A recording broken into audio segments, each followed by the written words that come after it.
শতায়ু গৰকিলে প্ৰভা আইতাই কেক কাটি উদযাপন কৰিলে শতবৰ্ষৰ প্ৰথম পুৱা।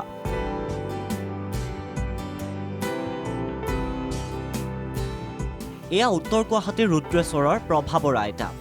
আজি প্ৰভা আইতাৰ জন্মদিন।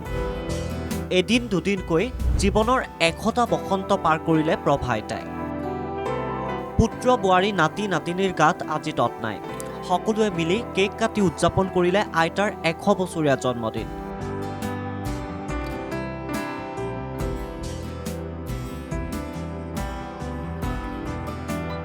চাৰিগৰাকী কন্যা আৰু 5 পুত্ৰ সন্তানসহ 34 নাতি নাতিনী আৰু পু নাতি থকা প্ৰভা আইতাক সকলোৱে পিন্ধালে গামোচা। উপহাৰ যাচি মৰমীয়াল আইতাৰ পৰা সকলোৱে ল'লে আশীৰ্বাদ। পুত্ৰ বোৱাৰী নাতি নাতিনীয়ে এইদৰে ভোজ ভাতৰো আয়োজন কৰিলে জন্মদিনলৈ অহা অতিথিৰ বাবে।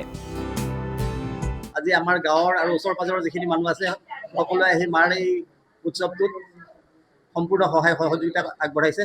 তাৰ বাবে ৰাইজক মোৰ বহুত বহুত ধন্যবাদ। তাৰপিছত আজি আমাৰ মাৰ 5জন ল'ৰা আৰু 4জনী ছোৱালী সকলোবোৰ কৰ্ম মাই সুন্দৰকৈ আজিৰ ডেটলৈ আমাক চলাই নিলে। আমাৰ দেউতা, আমি সৰু থাকোঁতেই দেউতা ঢুকাইছে। গোটেইখিনি কাম আমাৰ মায়ে কৰিছে। তাৰ বাবে আমাৰ মাক বহুত বহুত ধন্যবাদ। এতিয়ালৈ আজি 100 বছৰ হ'ল যদিও মাৰ কোনো ধৰণৰ তেনেকুৱা বেমাৰ আজাৰ নাই।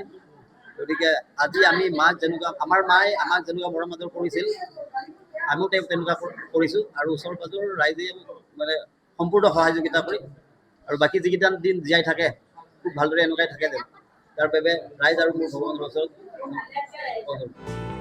100 বছৰীয়া আইতা এতিয়াও হৈ আছে নিৰোগী। লাখুটি অবিহনে খোজকঢ়া আইতাগৰাকীয়ে নিজেই কৰে দৈনন্দিন কাম কাজ। এতিয়াও দিহানাম, বিয়ানাম, গীতা ভাগৱত পাঠ কৰে আইতাগৰাকীয়ে। আনকি ঘৰুৱা কামতো সহায় কৰি দিয়ে বোৱাৰীয়েকক। মোৰ মা মানে 100 বছৰ হ'ল আজি। আৰু আজিৰ এইটো প্ৰজন্মৰ মানে আজিৰ কথা ভাবিলে যে মানে 100 বছৰ হোৱাটো মানে বহুত সৌভাগ্যৰে কথা।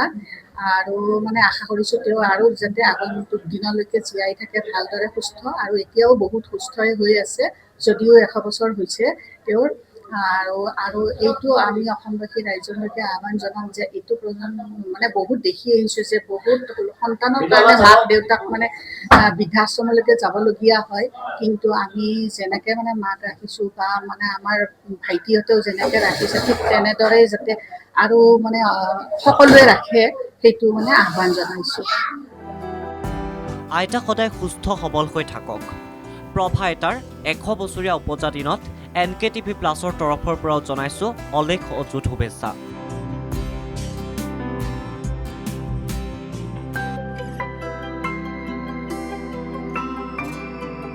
উত্তৰ গুৱাহাটীৰ পৰা বসন্ত কোঁৱৰৰ প্ৰতিবেদন NKTV+।